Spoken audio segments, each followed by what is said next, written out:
Hey, everybody. Welcome back to the Homegrown Podcast. I'm your host, Shawn Collins. And before we get into this episode, I just wanted to take a minute to pause and say thank you. If you're new to this show, thank you, welcome. But this is about more than just headlines. This is about real conversations with the people that are making things happen in our region and doing interesting things. I'm not chasing clicks or viral clips or anything like that. I'm just trying to sit down with people that are actually doing things like building a business or running a community program, and everybody that's contributing in some way, in a positive way, to our region. And so far, honestly, the response has been more than I expected. You've reached out to me, you've shared episodes, you've shared ideas. I've even had some friends and maybe even some families say, I thought it was going to suck and it didn't. So to those of you that have reached out, to those of you that have subscribed or reposted, thank you. That support means everything to me so far. And if you think there's something we should cover or someone that you think we should talk to, or maybe you think we should talk to you, hit me up, reach out. Our Instagram is at Homegrown Podcast 508, because I guess all the other Homegrown podcasts were taken. And our messages are available. So please reach out, DM, text me, call me, email me. You can find me. I'm on the internet. Maybe you run a business and you're looking to find a new, interesting way to advertise. This could be a platform for you too. So if you're interested in learning more about sponsorships and ways to advertise, again, reach out. We'd be glad to entertain the conversation. Until then, though, you should know that this podcast has been supported by my business, which is the Homegrown Consulting Group. What we're doing is work in regulated industries. So think alcohol or cannabis or even artificial intelligence. It might be liquor licensing. It could be cannabis licensing, or just what's our strategy? What's our game plan? Our goal is to support businesses that have to deal with bureaucracy and are afraid or risks getting buried in it. So from day one, we've decided to sponsor and back this project because we think it's a good idea and we think it raises the bar. And we're glad to do it. We're actually proud to do it. But that's not why you tuned in. So this episode is really meant to tease the summer and what's coming. And if you're from this region, the summer typically means some form of Webster Lake. Lake Chagagagog, Manchagagog, Chabanangangamog. It means boats and jet skis and summer concerts and barbecues and all the things that people suffer through the winter to eventually enjoy here in New England and here in Massachusetts. So, of course, we could talk about that. We could talk about the summer concert schedule at Indian Ranch and people's favorite summer food and those sorts of things. But typical to this podcast and true to form, I wanted to talk to some folks that are doing something interesting around our lake. And that brought me to the Webster Water Ski Collective. They're not just out there water skiing. They do that, of course, but they're also building something that I think is really interesting and potentially really powerful. Their program is one that's open and inclusive and really, really interesting. So I wanted to learn more about it. And so I reached out to them and said, would you be a guest on the episode? And so today, in this episode, we're going to talk to Ryan DesRoches, who's one of the founders of the Webster Water Ski Collective and has grown it from Webster to now you'll hear other chapters and partnered with other entities and groups throughout Massachusetts and frankly throughout the country. We get to learn about how it started. We get to learn about what it's like to build a group and a project on a public lake. What happens when people who have never water skied before get pulled up for the very first time, and why stuff like what they're doing actually matters today more than ever. So the goal is to have a fun, thoughtful, and informative conversation with Ryan about what the work of the Webster Water Ski Collective is doing. So again, before we jump into it, I just wanted to offer my thanks and say, I really appreciate your feedback so far. Thank you for supporting this project. And I look forward to bringing you many more guests in the future. And as always, if you want to come on or you have an idea of who we should talk to, our DMs and our messages are open and we'd love your feedback. So let's get into it. Thanks, guys.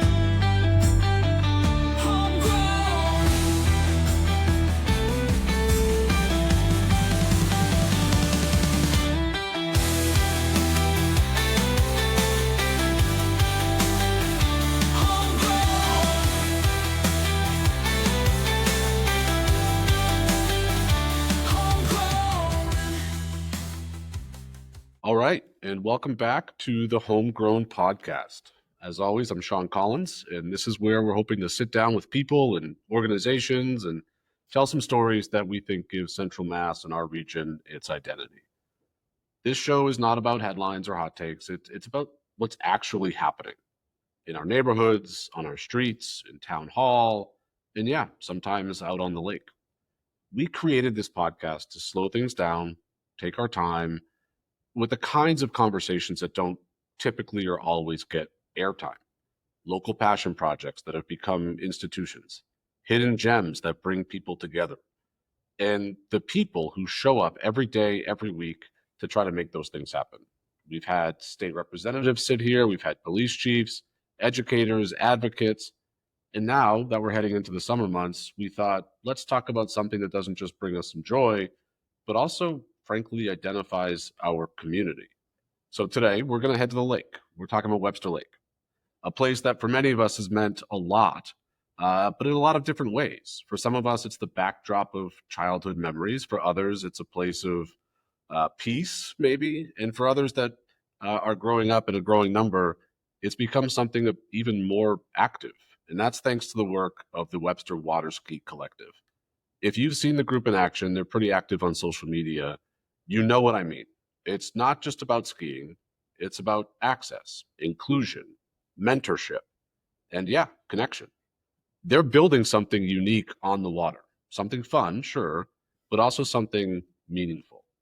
Our guest today is Ryan DesRoches, one of the leaders of the collective, and someone who's helped create a new kind of community on the lake. Ryan, we're going to get into a lot today. Of course, your personal story and who you are, the origin and growth of the collective, the culture that you've built and what you're building, and what it means to introduce people, especially beginners, to something as bold as water skiing. And we're going to talk about how all of this fits into a bigger picture: mental health, community identity, and what we value as a town. We'll also get into the fun stuff, the crashes, the gear, the wildest stuff you've maybe seen on the lake, maybe some of the stuff I've even done as a kid, maybe we'll see. But first, I guess I want to start in the place that makes the most sense, at least for me, which is if you could introduce yourself and maybe tell us how all of this started. So Ryan, thanks again for joining us. Yes, thanks, Shawn. It's a pleasure to be here and to talk about a sport and activity that I'm very passionate about. As you mentioned, my name's Ryan DesRoches. I have been skiing and doing water skiing for well over 30 years now, and having a ton of fun doing it. I started back at the Nipmuc Water Ski Club back in the early 90s, when it was people like your dad and Rocky Miller and the Keddys and some of the families that are, if you're a skier on Webster Lake, you know some of the families that are kind of legendary. And they helped reform the club back in the 90s when I was entering junior high school. And for me, I fell immediately in love with skiing. That place on Thompson Road was my second home for years and years. Eventually, we, my group, the Webster Water Ski Collective, kind of split off from Nipmuc, and started our own group. And we've been in operation since 2019, and we actually ski down at Point Breeze. That's our Webster home, is Point Breeze. And since that time, we've actually opened up into other towns as well. We ski in Charlton. And we have a competition team now that is actively going to a bunch of different ponds to get to ski, handle different water conditions, and also to kind of share a love with skiing with others. We've tried to get other people interested in the sport, and just like share our love of skiing. We just love to do the sport a ton. So it's been a long and fun ride for me. So And you mentioned junior high is when you first got into it. I remember when I was a kid, very fortunate to grow up on the lake. And so it just became sort of almost like some days you run out the front door and you hop on your bike. Other days you run out the front door and you hop on skis. And so I again, privileged, very lucky to have that access. But it sort of came as second nature. So for you mentioned junior high. What was it that maybe drew you to it originally at that age? I mentioned the ski club and sort of its access and that point on Thompson Road. And if anyone's ever gotten off, I think it's exit one. They renumbered the exits, but it's that little shack right at the edge of like 295 before you go to like some of the condos as you're off the Thompson Road. It's literally a little shack where so many memories have been made. But also to your point, now there's I hate to call it competition, but there's other groups out there that are doing it. And so again, if you're looking to get on the lake, you don't have to live on the lake to enjoy water skiing. But you mentioned junior high. What was it that sort of sparked that interest, maybe? So, so for me, I lived close to lake. I lived on Union Point Road. Sure. My family did have lake access, but we weren't, we weren't really an affluent family, I guess you could say. So we didn't have a boat. So while I swam and loved the lake and grew up on the lake, I didn't really have access to water skiing. And my brothers, who are older than I, were members of Nipmunk back in the 80s. But during a period of time in the 1980s, Nipmunk Ski Club kind of folded up for various reasons. And when I was growing up, it wasn't there until the 90s, when, like I said, people like your family and the Keddies and Rocky Miller and a bunch of people came together, the Greens, kind of came together to try and reform the club. And at that point, that was my introduction into it. So as soon as the club reformed, I was there. I might have been the first one to sign up, because it's something that I always wanted to do. I just never had the access to do. And that's kind of why I continue to do it, and why my group is kind of one of our missions is to try and bring people that might not have access to ski into the sport. Because I wouldn't have been involved if it wasn't for the generosity of different people showing me and offering their boats and belonging to a club to give me the opportunity to fall in love with the sport. And now that I can afford a boat, and I live on the lake now. I don't live in Webster, I live in Charlton, but now I kind of see it as, I was given so much back then. Now it's my turn to kind of take on the new generation, and give them the same, and hopefully give them the same love of the sport that I grew, and the confidence and everything else that goes along with it as well. So that's kind of how I got into it. And like I said, once I got there, I didn't leave. And I was there as many nights as I could be for as long as I could be down there. I've met a lot of great people. Some of those people, like, I've been friends with for the last 30 years. Even people that have fallen out of skiing, you still have some contact with. So it's like I said, it's been an amazing ride. I have friends that have skied all over the country. I have friends that are competition level skiers that are far better than I am, that are really into the competition level of it.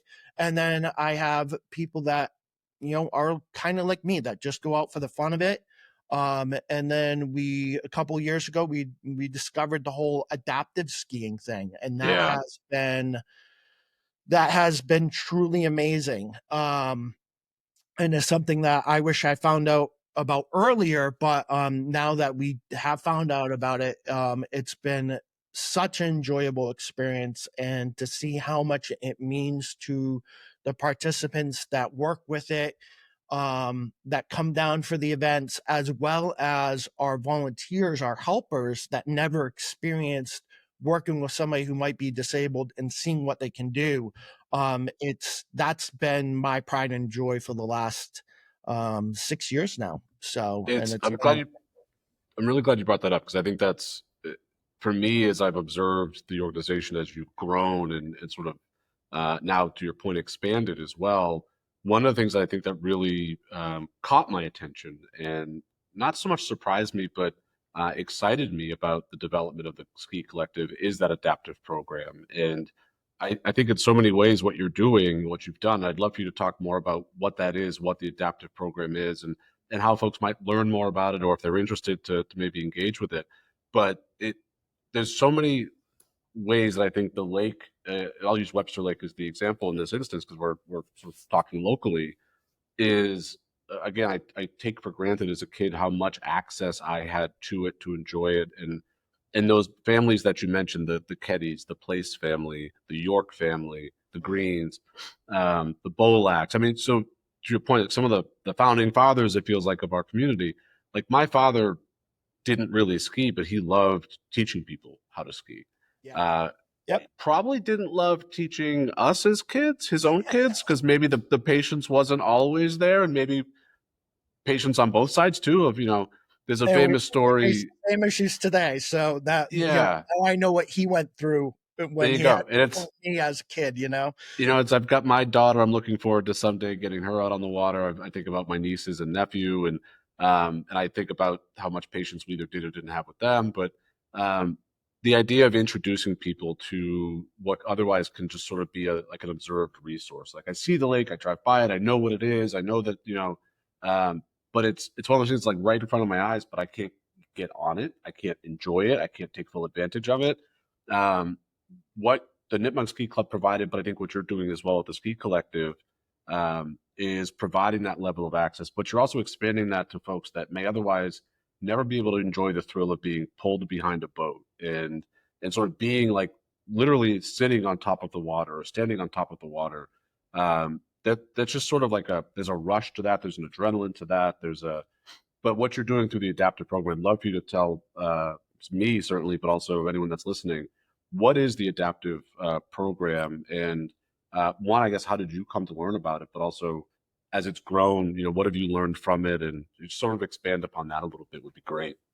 Yeah. So our adaptive program will really take basically anybody with any type of disability, so long as they don't have like a breathing apparatus or something to that nature, out on the water to enjoy water skiing. We use specialized equipment.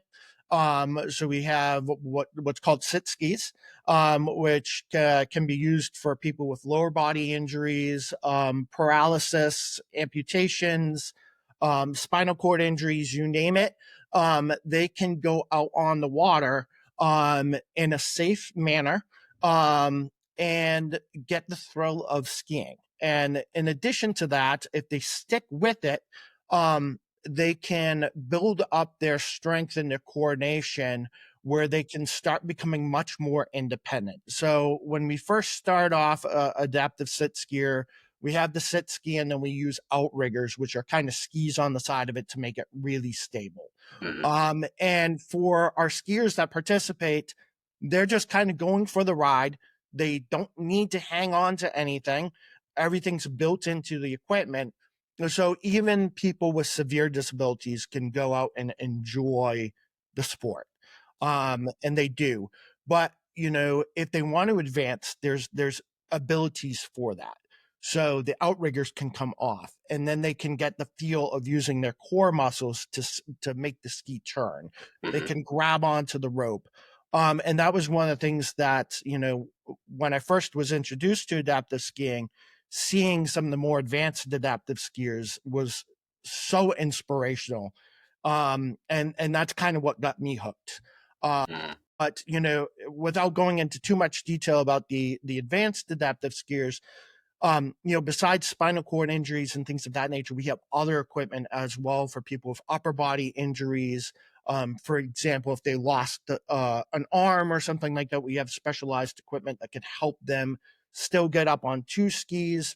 Mhm. So we try to build our program so it's available to as many people as we can get out on the water.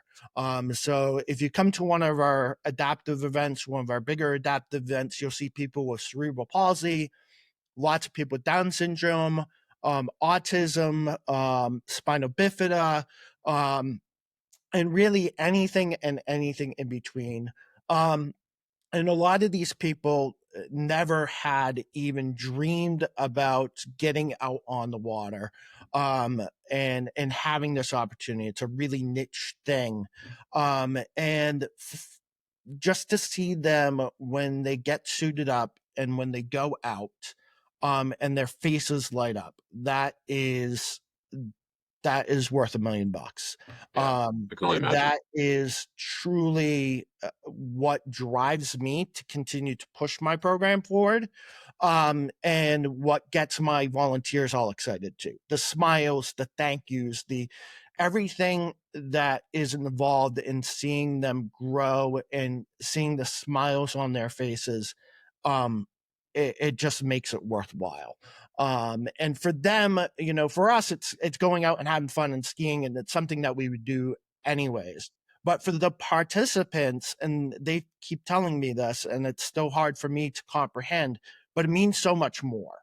A lot of our participants, some of them are born with their disabilities, like our Down syndrome kids are born with their disabilities, and they have to try and overcome them and learn to adapt them with them throughout their life. And then we have others that have gotten their disabilities through by accident or by some traumatic experience, and that's and those are the ones that really affect me the most, because that they go through such a process. For example, we have a young girl that I've been working with over the last couple of years, that lost her sight at 17 years old as a senior in high school. So just picture in your mind, senior in high school, you have your whole life looking ahead of you, college, prom, everything else, and to have that taken away from you, to have a traumatic injury that took away your sight. And now you have to learn life all over again.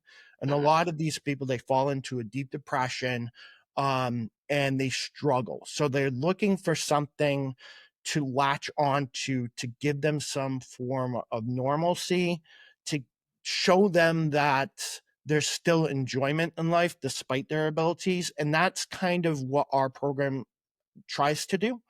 And like I said, for me and for a lot of our volunteers, we don't see it as that. We see it as going out with our friends, having fun. But for our participants, like I said, it means so much more. And I've been told, and one of the things that's hard for me to comprehend, and I'm still thrown back, is when a participant tells me that we've changed their life in some way. And that blows me away. But, understanding what they've gone through, and getting to know the participants a little bit better and their struggles and their stories, you can definitely see how just basic activity and inclusiveness and feeling part of a team or part of a program means so much to them. And that's the other part of what we're trying to do is, we're trying to build a little bit of a community as well. And if you come to our events, it's a social event for those participants too, because they see friends that they might not get to see, that they might participate in with Special Olympics or another program such as like Team Hoyt that we partner with. So they might do a running race. They might do a race once, twice a year. So they don't get to see their friends too often that also do it. So when we get our event and they're all together, it's kind of a, not just water skiing, but it's a social event for them. And that makes it kind of extra special. So I think it's a great idea, concept. I'm glad that through your efforts and some of the groups you work with, like Team Hoyt, for instance, that the concept kind of came together to give folks access to, certainly to get them on the water, to enjoy sort of the connection to the water. Which again, there's one thing to go for a boat ride or sort of, go for a kayak ride, but to be pulled sort of across the water, like the sensation of that and sort of the adrenaline of that. And I think you also mentioned sort of like the exercise of that. And I remember when I was growing up, like I could ski for, just pull me around the lake. And I'll let go when I fall down and when I'm tired. Nowadays, like one pass, one run for me is like, I'm going to call out of work on Monday because I can't move, my back hurts, that sort of thing. Because you really use your core muscles in a way that we used to joke as kids, like you're using muscles you can't work out. Like you can't exercise that muscle as much because the sort of the tension. But I think just to get folks that that opportunity, and I think for some it's a bucket list thing I want to do. I want to try it, and for others, it's like once you do it, you're hooked. And And I think, you and I are probably in the latter category there, as far as like once you do it, it just becomes sort of a hobby and sort of an activity of yours. But I think just that the idea of doing it and being able to say, I did it. I was able to do it. And my disability or some of the issues I'm dealing with, whether it be a sort of a physical ailment or a developmental ailment or whatever the issue is that could sort of limit somebody potentially to overcome that and be able to say, I did it. The achievement of that, the source of pride, the sentiment of success, I think is really powerful, and the fact that you guys are providing that is noble, frankly. And thank you for doing it. But Well, thank um, you. I'm curious as far as how do you reach out to folks? Like, how could they learn about it, if whether it was an organization that wanted to partner and participate, or if it was just a family that said, you know what, we want to, we're new to the area and we want to be able to sort of connect and make that connection. How do folks find out about it? And then also, if folks wanted to volunteer, right? Like if I had a boat and I wanted to be able to help, and or if I had, I grew up water skiing, I'd love to be able to give back in some way. Both, how would I be able to learn about it to enjoy it, and how would I be able to learn about it to give back to it? Yeah. So, and that's a little bit of a distinction with our group. So we are, we have a membership and a recreational kind of part of our club. So we do recreation skiing both in Webster and in Charlton during the week. And for that, we do charge a membership fee. I think it's $175 for the year to join our group. And people can go to our website, websterwaterski.org, and sign up there if they want to participate. They can also try us first. So we have drop-in passes where people can just come out, try it, get some instruction, and if they decide they like it, they can then join for the year. And then we have our adaptive program. And our adaptive program, we try and make 100% free for the participants. So we work with organizations, and we've been very, very lucky with community support, sponsorships, and grants to be able to provide our adaptive events to everybody at no cost. So for those events, we also broadcast on our Facebook page. We use Facebook a lot to advertise our events. So that's facebook.com/Webster Water Ski Collective. And also on our website, where they can find out about our different events that we have going on. And we try and host our events all throughout central Massachusetts. And we're starting to go elsewhere as well. So we go as far north as we have an event in Tingsboro this year. We've might be doing one in Connecticut later in the summer. We have various partnerships with various groups. But if anybody wants to find out more information about either just participating with us on a recreational or competition-based level, or joining our adaptive teams, either going to our Facebook page or our website will give them all the information that they need. Sure. And I'll include all that information on when we post the episode in all of our social media. I'll make sure to link all of those things so folks can get that easily. You mentioned some of the events and some of the recreational side of things that you're doing. I remember growing up sort of around the programs that you and I were taking advantage of as kids, and we used to have our meetings at the Colonial Club, and I remember getting Shirley Temples at the bar, that sort of thing. But I just remember being definitely a community. But to your point, as far as some of those people are friends for life at this point, and they've been in my life ever since then. And I remember our parents being friends, and I never really at the time understood sort of that common thread, which was the community of both the lake and the ski club and all those things. Do you find that same sense of community with the collective, and maybe a sense of of your membership from like a demographic standpoint, like the age ranges? Because I think sometimes you think of skiing as like a youthful sport, when in reality, there's some barefooters I know that are real old timers, and God bless them, the fact that they can still do it. But it seems to me like it runs the gamut as far as age. But could you unpack that a little bit from the collective standpoint? It definitely does run the gamut as far as age. I believe in our group, our youngest is probably about 7 or 8, and we've had younger than that. Sure. And our oldest, she has had 2 knee replacements. And she is in her late 70s right now, and she Okay. skis with us almost every night in Webster. So it really does run the gamut, and we've had even older than that. We've had people in their 80s ski with us. So, and in fact, part of our group goes out, and they're all over 60. So they call them the over 60 club that goes out. And my friend Linda runs that group out of Webster. So they go out, and there's, 7, 8, 9, 10 of them that go out to ski. And some of them, again, put on 2 skis. They just want to go for a ride. And some of those, those more experienced people, as I like to say, they're cutting like they're 20 years old, and it keeps them in shape. It keeps them active. And that's one of the reasons why they still do it. And then there's the community part of it. We all try to, part of the mission of our group, and, part of the mission when we were at Nipmuc too, was that the more experienced help the youngers. So, if you know something and you can give a helping hand or a tip, or here's how you hold the rope, or some kind of little tip to help somebody along, that's what we all do.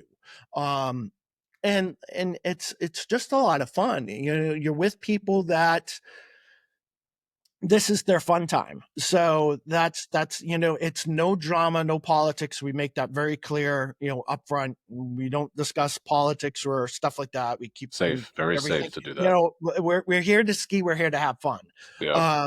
And that's what makes that ideal. And like I said, we have everybody from like our 70 and 80-year-old skiers are helping our kids, and vice versa. And one of the things that I'm most proud of is, now that I'm older, one of the things that, the ski club proves to me is I'm getting older, because I see kids that I remember as 5, 6, 7 that have grown up with me, and now they're teenagers or they have kids of their own. And I'm like, Yeah.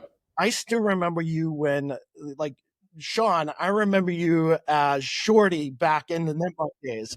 So, like, to see you now, and I was young back then too. So to see us now and see that growth is kind of amazing. But one of the things that gives me the most joy is seeing those kids that have progressed through our program as the 5, 6, 7-year-olds, and That's now right. turning around and becoming mentors to that next generation. Is exciting. And honestly, with my adaptive program, most of my volunteers, a lot of my volunteers that are going out with the disabled kids, with the disabled participants, they're teenagers. They're in high school, they're in college, or just entering college. And that kind of gives me the most joy because they love this stuff. So my participants that are teenagers, some of them are working with people that are disabled for the very first time, and they fall in love with it. And that, to see how they become inclusive and welcoming and compassionate, and have fun and share their experiences with other people, that gives me a ton of joy. When I walk across my dock in an event and I see somebody like my Sydney, who's going into college this year, and the work that she does and how good she is with kids, or somebody, we partner with other clubs, so we have a great working relationship with the Aqua Riders of Holland, and one of their girls is amazing. She has, you see the gift that some of these kids have with working with people with disabilities. And she is just so warm and comforting, and can get people who are, a lot of our participants that come in might be afraid of the water, or haven't experienced this and loud noises of the boat and stuff. So they get anxious and very scared.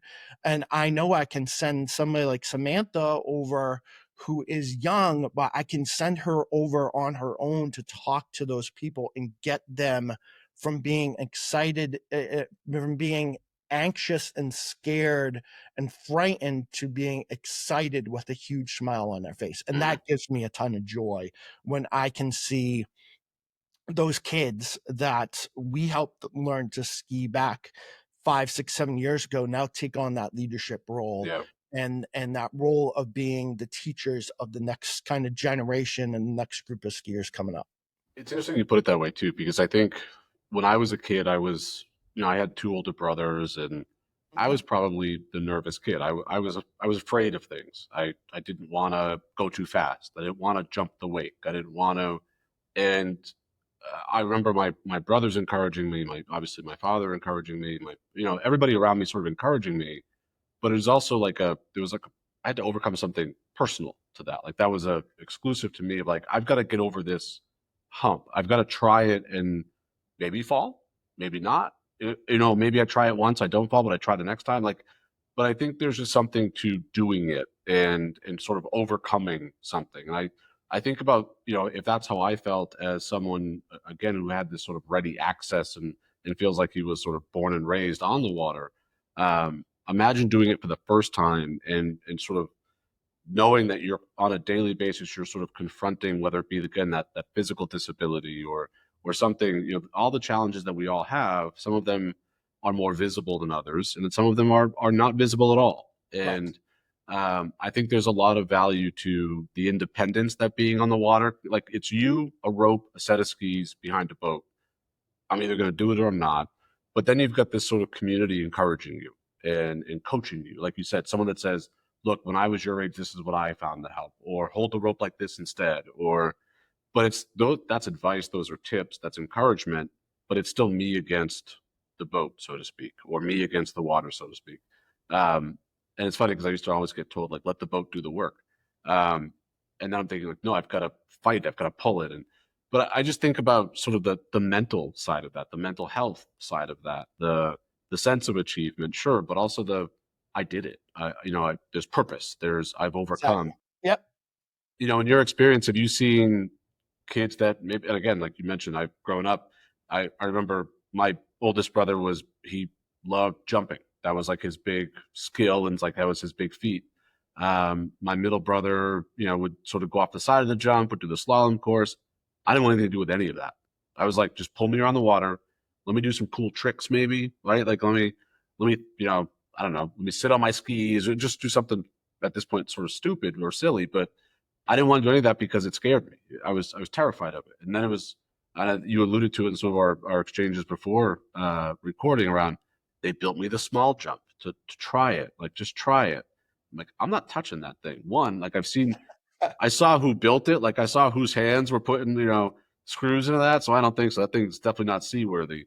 But all the same, it wasn't for me. I didn't want to do it.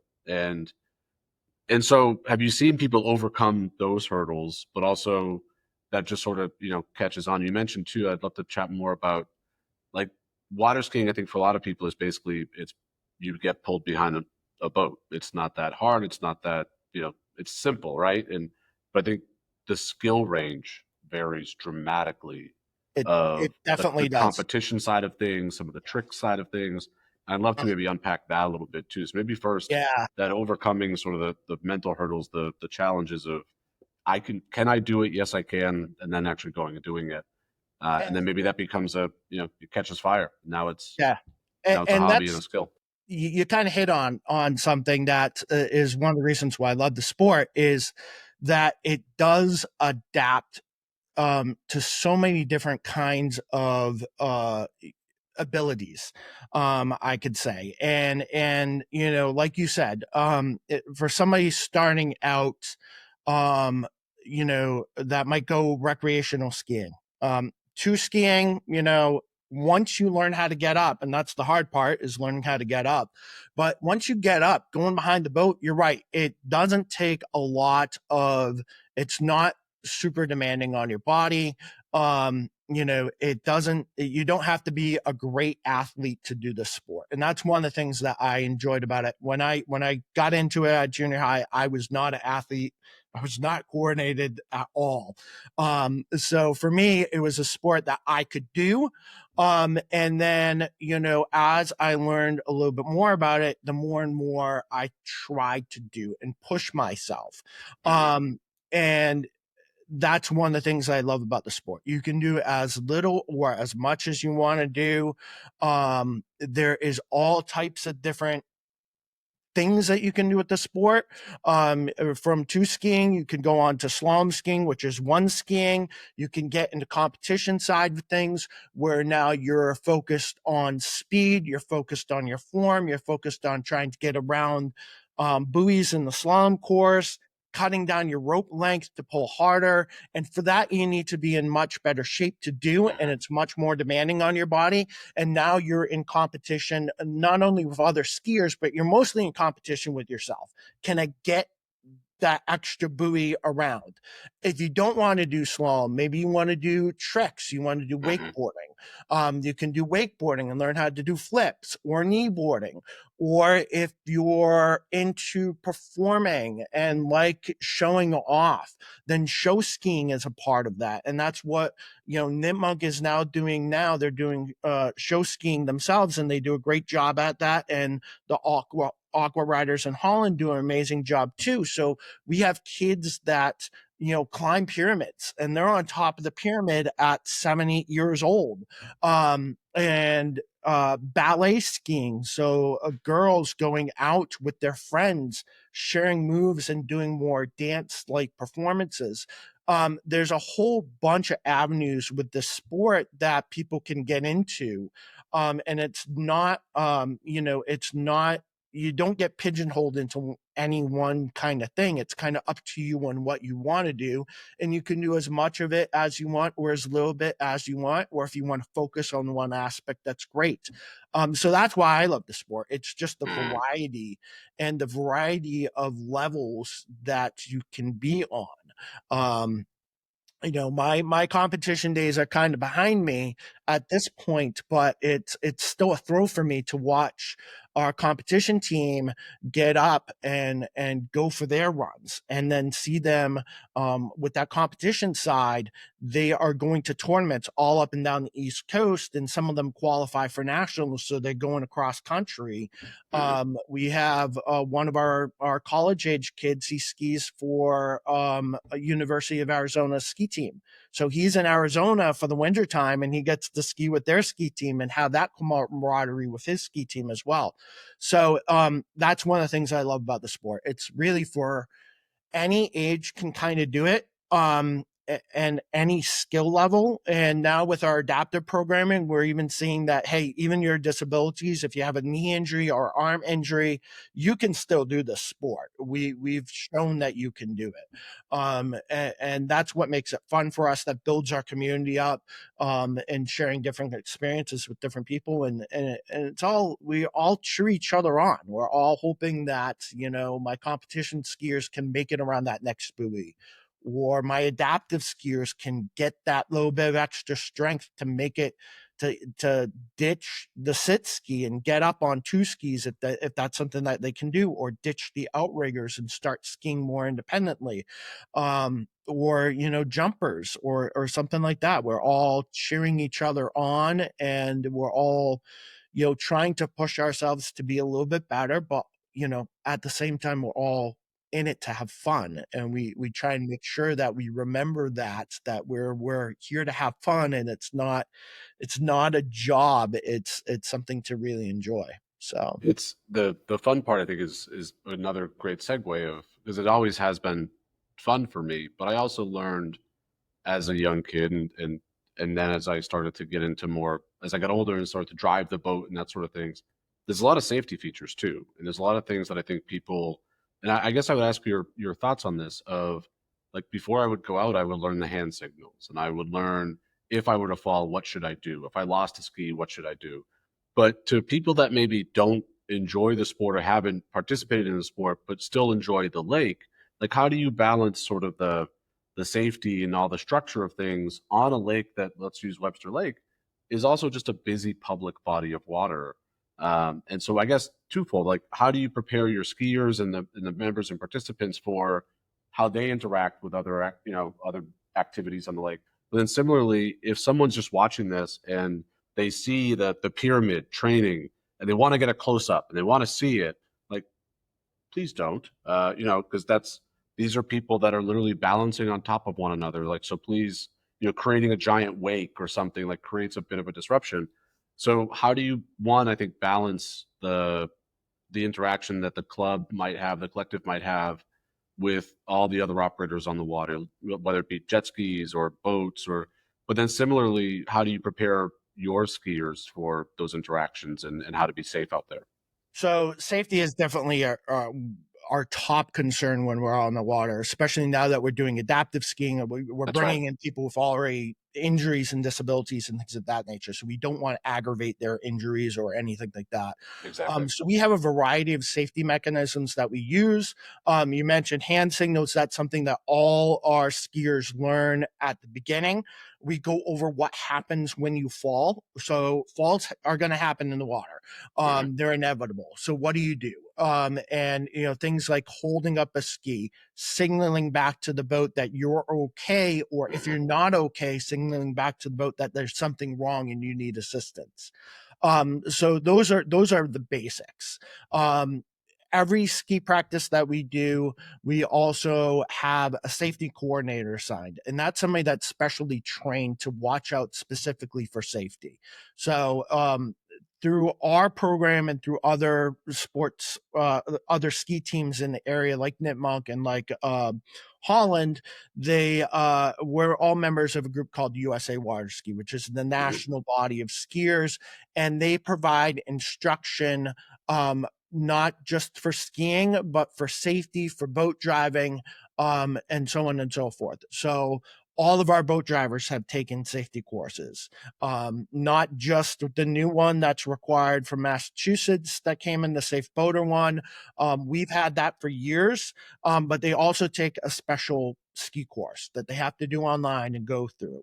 Our instructors all have to take courses and pass written exams. Our safety coordinators have to go to safety clinics every couple of years to renew and learn, to go over some of the basic safety stuff.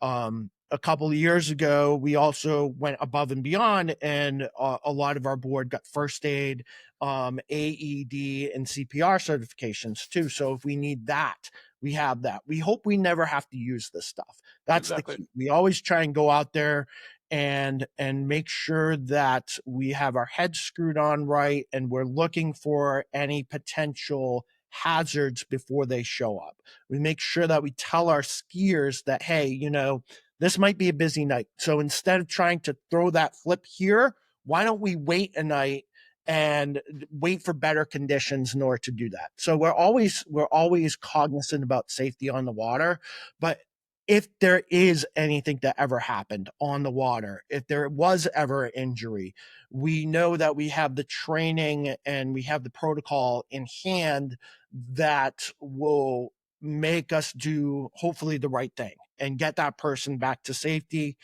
Make sure that we have the proper equipment on hand to treat an injury, to treat different things, and God forbid if we ever had an injury.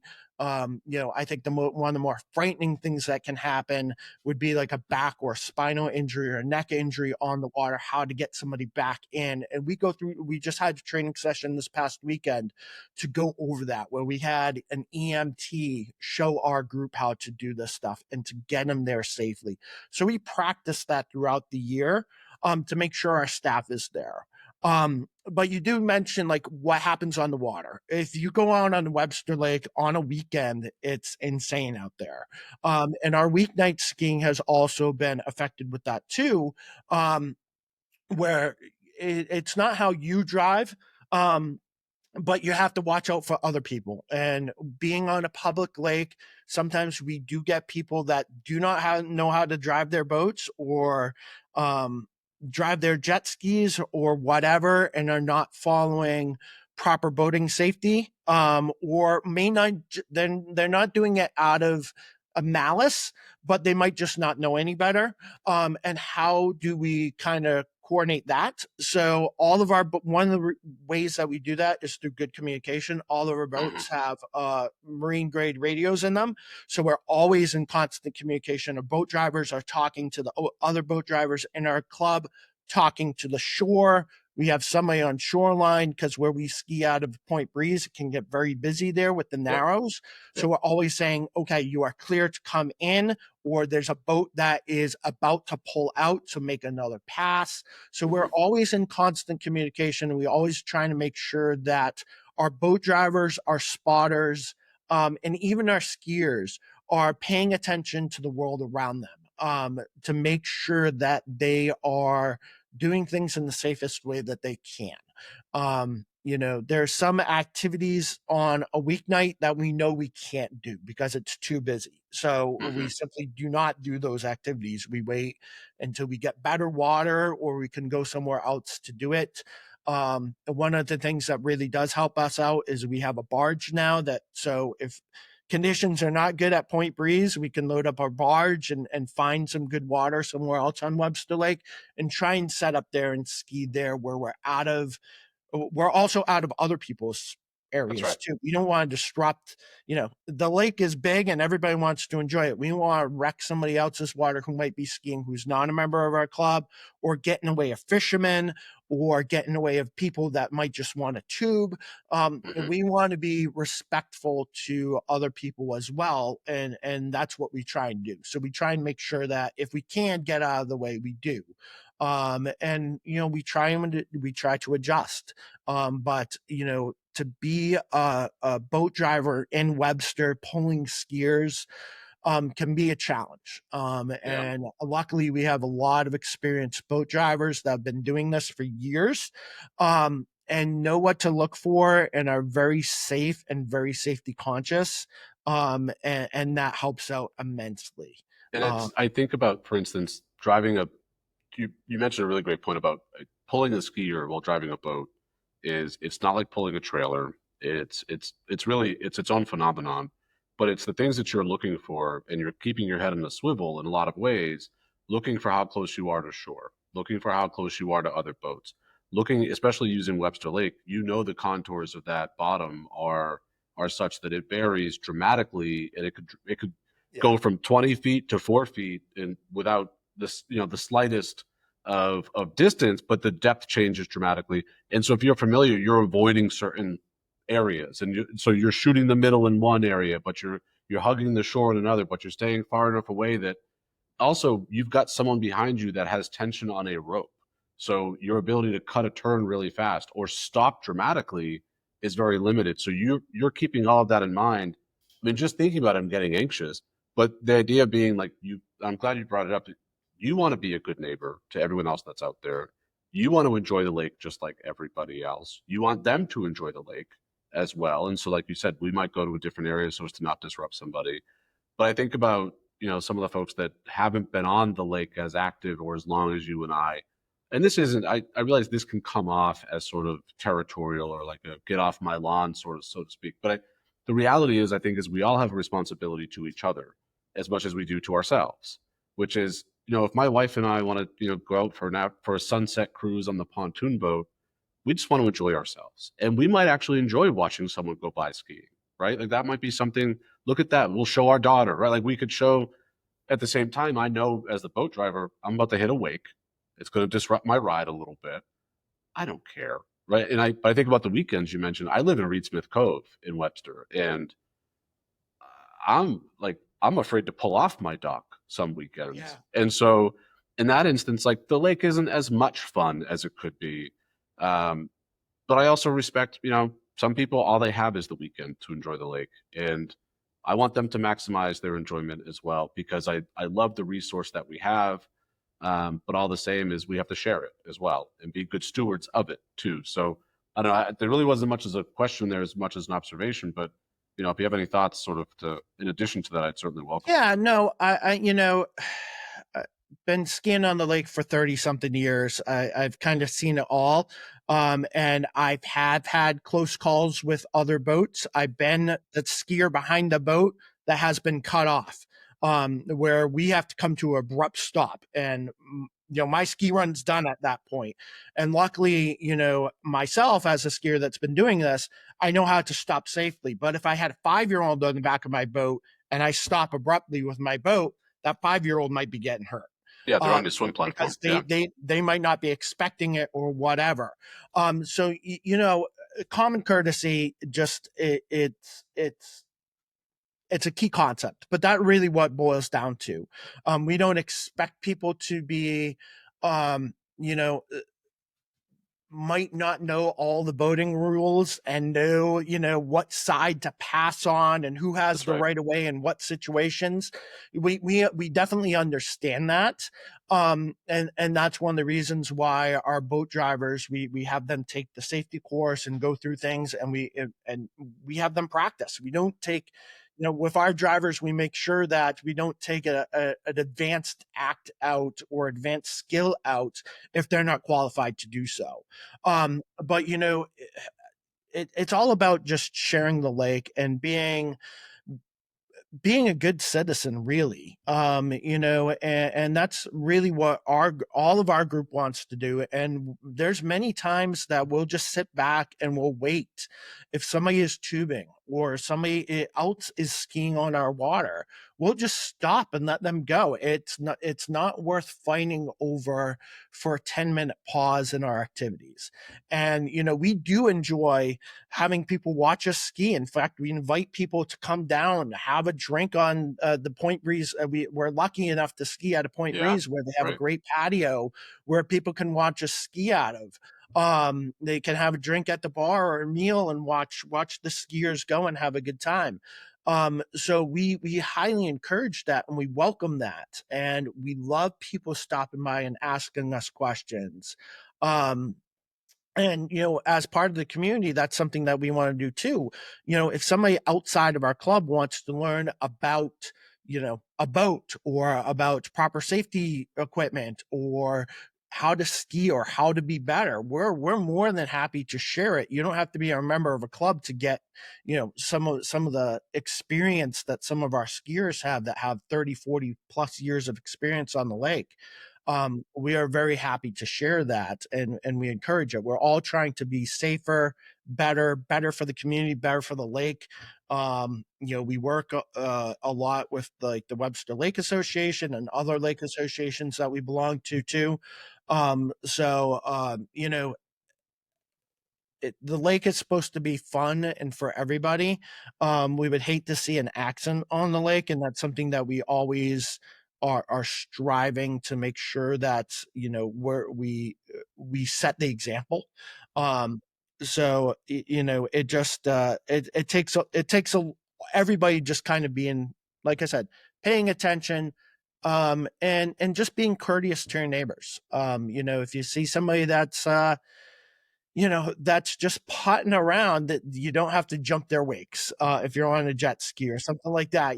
Just use a little bit of common sense, and I think the lake will be better served. So It is. I mean, that there's rules of the road, and to some degree, and I think it's worth following. And it's worth noting that everybody that's out there is out there for the same purpose, which is to enjoy themselves and have a good time.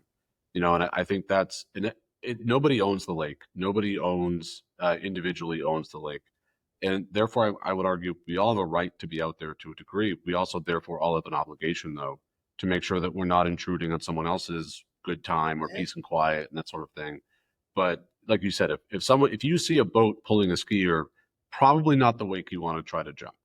correct.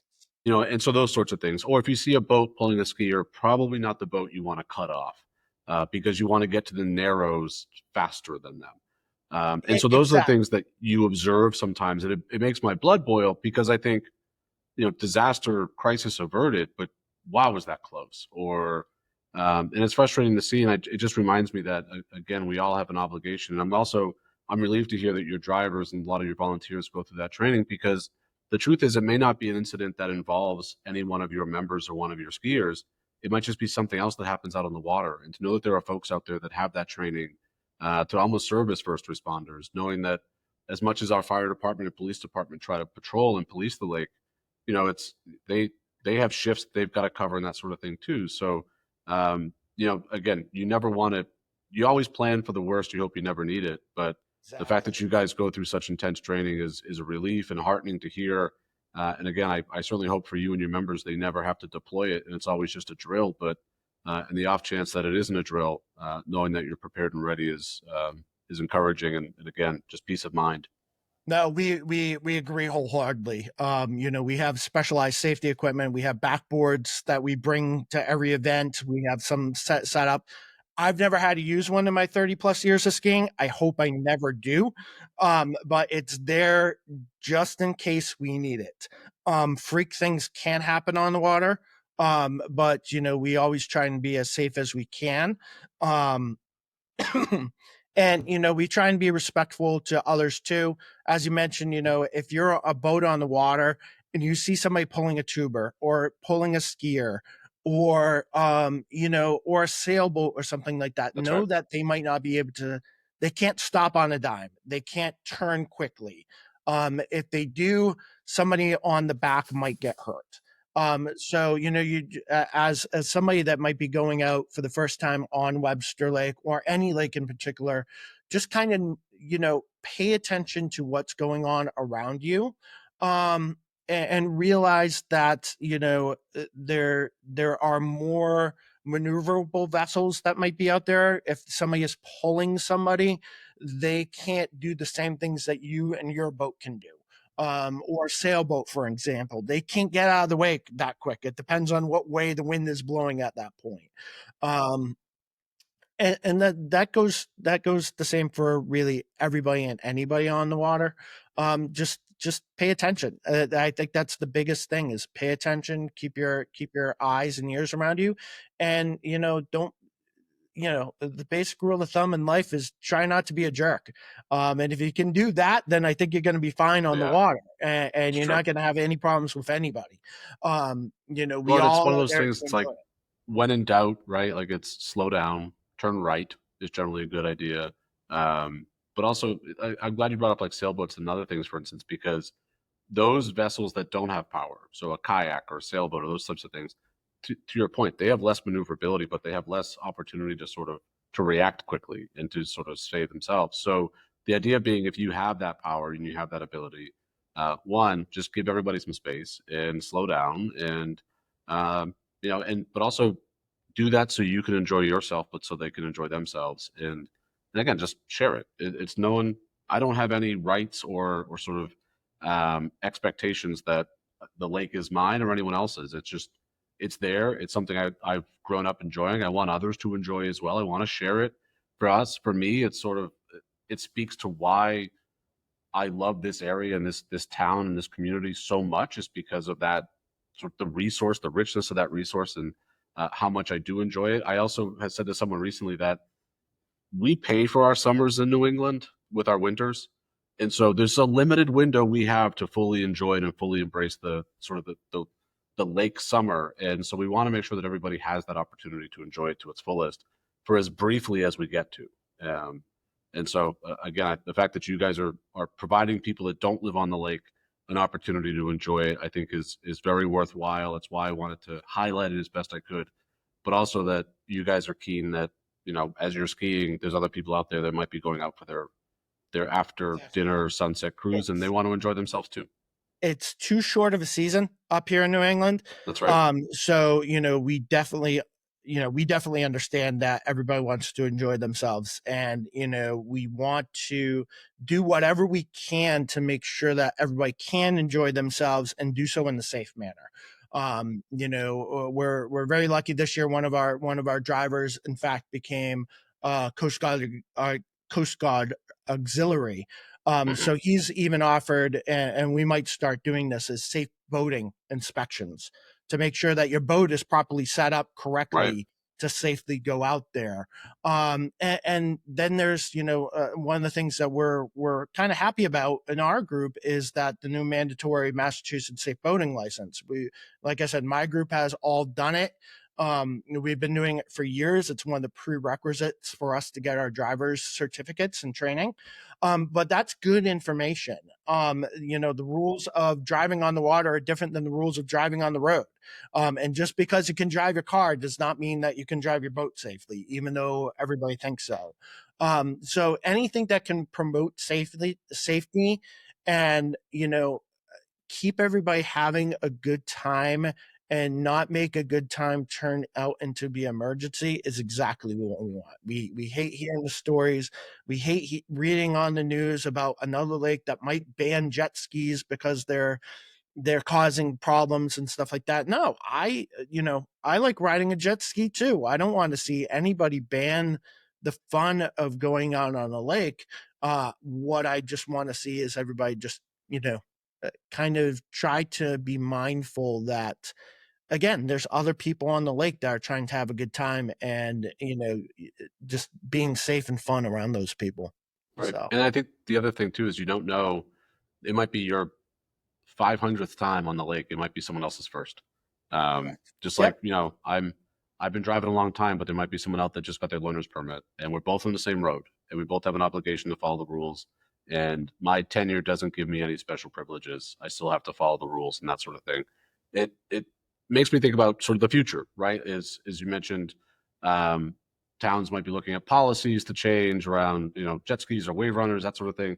But I think focusing or drilling in more so to the future of the collective, what are your hopes for the future of the Water Ski Collective? Boy. You've expanded to Charlton. You're looking at other areas. Yes. It's a great program to see. I'd love to see it expand as far as its reach and getting more people on the water, but also getting more people to enjoy the benefits of what that might bring, whether it be the personal achievement and accomplishment, but also, like you mentioned, sort of the strength and the core building and all that. What's the future look like, and what are your personal hopes for the future of the collective? So I cannot believe how far our little group has gotten to in 6 years. Um, the history behind the collective was that, like I said, we were part of Nipmunk. A lot of our members were part of that group for a number of years, and then things just shifted. They wanted to do some other things, and a couple of us just decided that it was time for us to step aside and let the new group kind of do what they wanted to do, and they've been really successful with it. So when I decided to leave, my boat was in Webster. I didn't live on the lake at the time, but I had a boat at that point, and I was keeping it at a friend's house. Luckily, she let me keep it, and we were both skiers, and we're like, you know what, we're gonna enjoy the summer. We're gonna go out when we can and ski.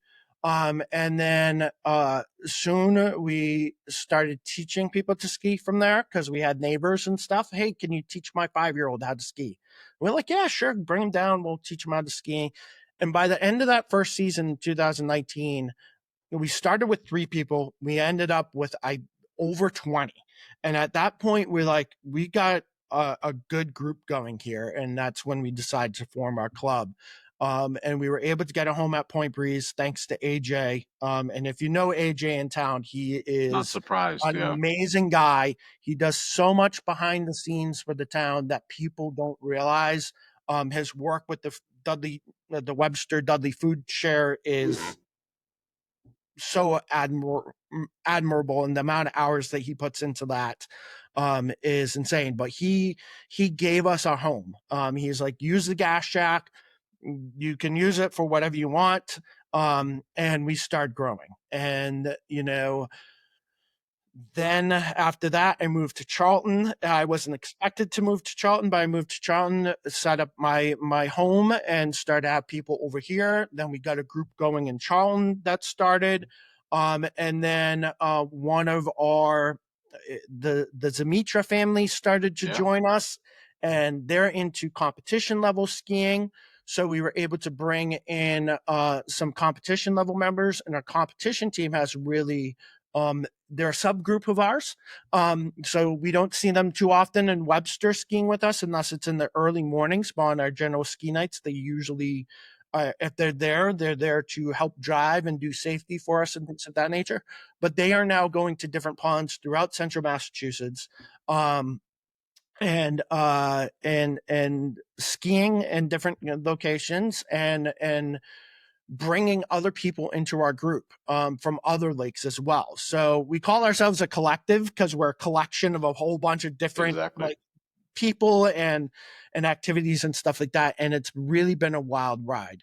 The adaptive stuff we fell into by pure accident, and it's been an amazing journey to see it grow over the 6 years. And every year we seem to be adding a couple more events and bringing in more people and working with new foundations and new partnerships. Last year, we started to do spinal cord injuries, so we got a good partnership with the Jack Trotter Foundation up in Tingsboro, so we do an event up there.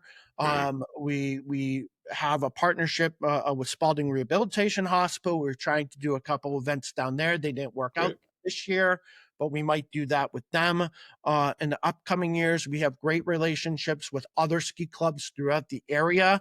For example, the Aqua Riders of Holland we consider them our sister club. I'm a member of their group too. And they have some members that are dual members as well. So it's all about sharing our love of the water, also about promoting the sport, because I think for a couple of years, it was starting to die out. And we didn't see as many kids out on the water as we used to, like when you and I were skiing, because there's so many other activities. Kids are involved in soccer, sports, video games, the whole 9 yards. But we're now starting to see that come back. And we're starting to see the numbers grow and people are interested in skiing. And that's what it's all about. The more people that we have that love the sport and are doing it, the more opportunities we get to ski, the more opportunities we get to learn from other people. And to, like I said, to have fun. That's what it's all about. So it's great.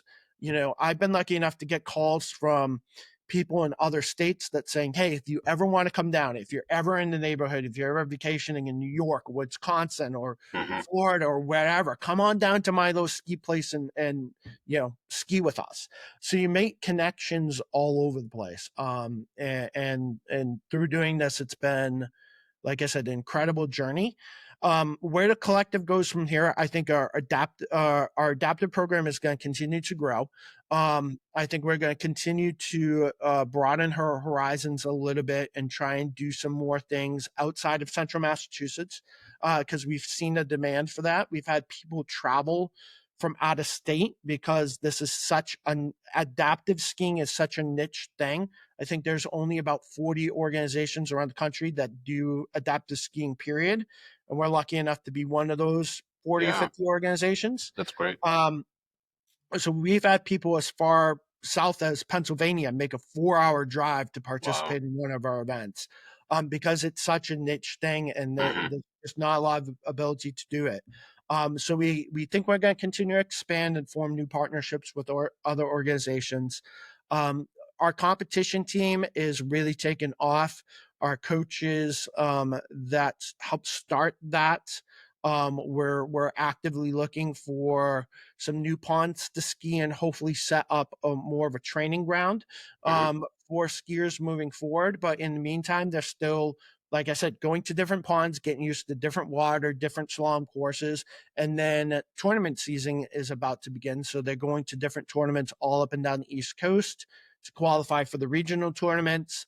And then a couple of our skiers have already gone on to nationals. So, like I said, for our group, we're growing in a couple of different directions.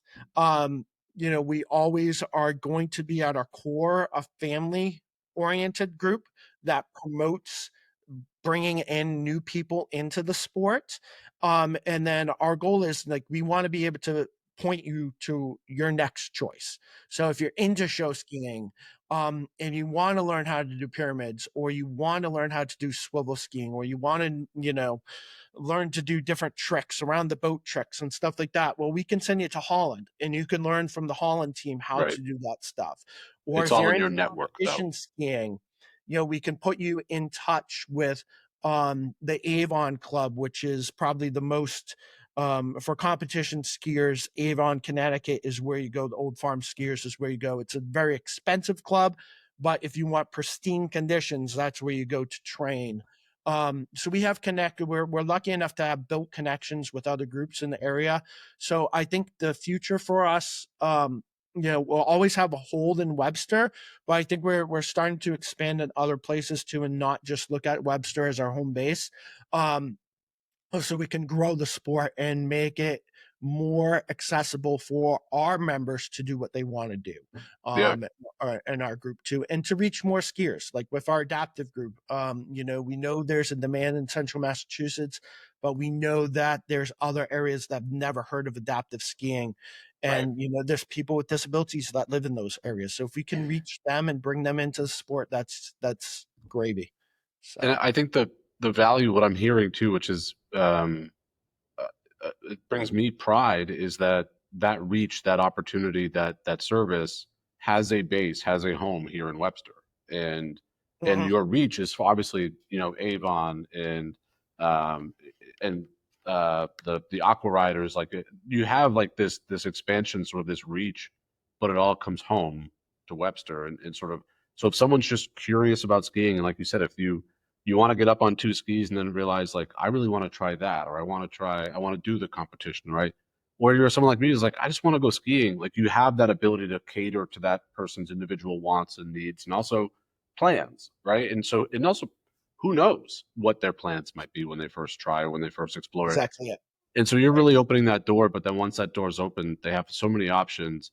But I think what I'm seeing, the sort of the source of pride, is ultimately all roads lead back to home base, and knowing that a lot of the folks that found their knack, found their interest, might have gotten up on skis for the very first time in Webster is amazing. And I think it's what a story. And I think there's Yeah, real it's value it's in that history. it's great. And like I said, we've made so many friends throughout the years, and sometimes you lose track of them. They move out of town, or they might, we're more of a what we call the 3 event type club for our recreational. So 2 skiing, slalom, jumps, tricks. So we Mhm. don't do the show ski aspect in our club as well. So we may have a member that joins Nipmuc and wants to do the show Sure. skiing at Nipmuc, or join Holland and do the show skiing over in Holland.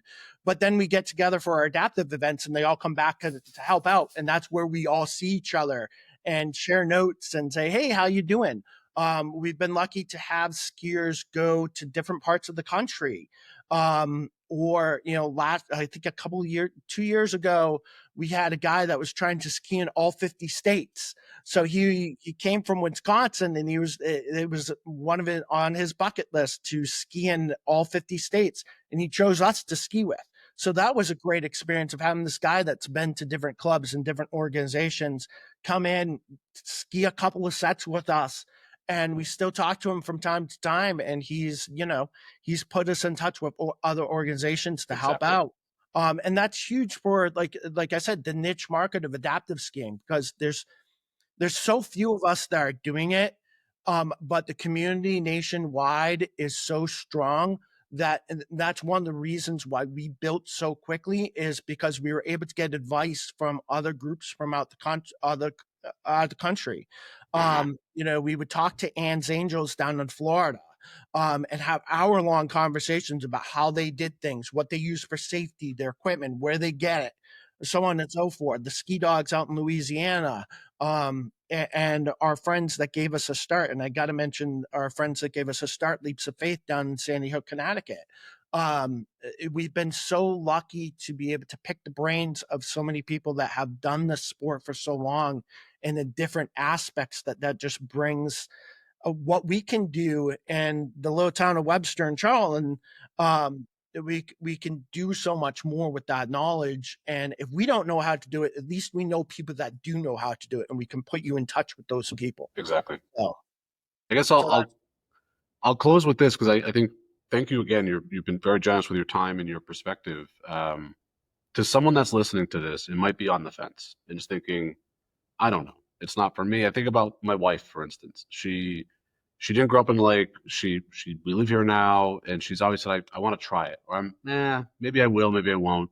To someone that's on the fence, what would you say to them, and it's sort of, what advice would you have, or encouragement would you have? Yeah, no, I think, for somebody that wants to try it, like I said, my organization offers drop-in days, so you can just call me up and say, hey, I'm interested in trying, and we'll schedule, a time for you to come down. We'll get you all set up with equipment, with gear, everything except your bathing suit. We got, Yeah, and we give instruction and see what you do. And some people like, they want to participate with their families and stuff, which is great. We do that. We typically do a couple of learn to ski days for free for the public during the summer. We don't have any scheduled right now, but we'll be adding those soon to our website. And like I said, if people want to come down and maybe they're like a smaller environment, well, then maybe coming down to one of our Charlton days might be a little bit better because Charlton's a smaller pond. It's private. I don't have as many people as I do on a Webster day. That might be a better environment for somebody who might be a little bit shy and nervous, That's right. and afraid of, or might have that anxiety that they don't want to make a fool out of themselves. Trust me, nobody can make a bigger fool out of themselves than I can. So, we try and make sure that we're a welcoming environment.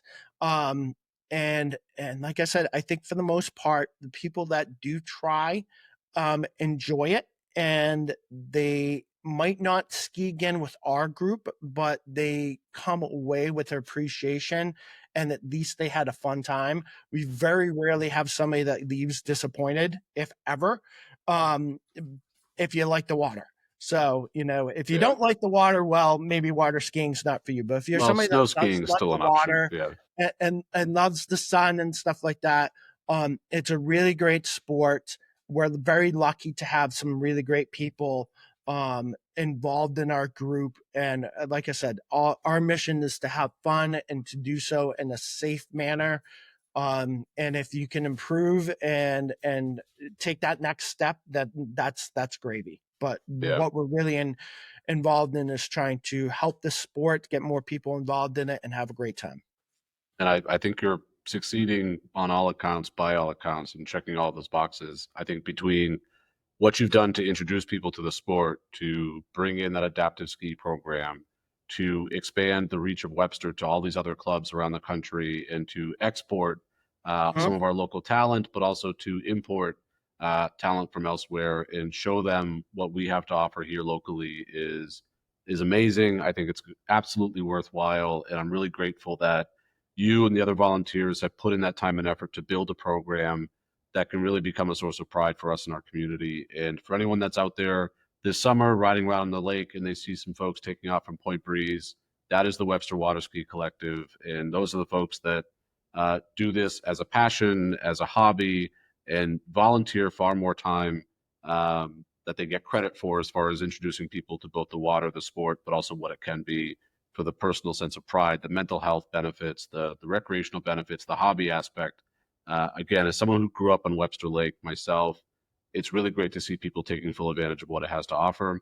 And I'll say, Ryan, it's been really great to reconnect with you through this process because, as you mentioned, you and I, we started way back when, and it's just really great to see. And I have friends for life that I met just through this sport. That again, if you pulled that common thread, it all sort of leads back to, in some way, shape, or form, to jumping off of a dock as a kid and putting a set of skis on and just going out there and seeing what happens. And I haven't been up in a couple of years, but I think you might have inspired me to maybe go into the shed and pull the jumpers out and see if there might have some more miles left on them. So we'll see what this year has to offer.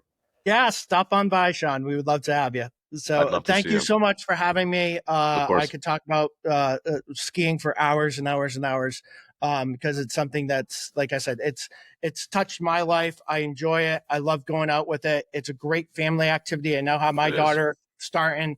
And there's some families on the lake that are working on their 4th generation right now on the water together. So it's been an amazing ride, and we're like I said, it's you meet so many good people, and you get to have fun doing it too. And what's better than being on the water in the summertime? There's nothing better. So again, Ryan, great to see you again. We will. I'm sure we'll have to have you back at some point and see how those expansion plans are going, and I'm sure we'll see you out there at some point this summer. So, but thank you again as always, and I guess that's it for now. To our listeners, thank you again as always for tuning in. And I don't know what we say. We're supposed to say like and subscribe and all those fun things, but just thanks again for listening and showing some interest in a lot of the positive that we have going on around our region. The Webster Water Ski Collective certainly being chief amongst them as we head into the summer months. So be safe out there. Again, if you see folks water skiing, just make sure you give them some space, enjoy the activity. But at the end of the day, we want everyone to be safe and have a good time. So thanks, and we'll see you out there. All right, thank you.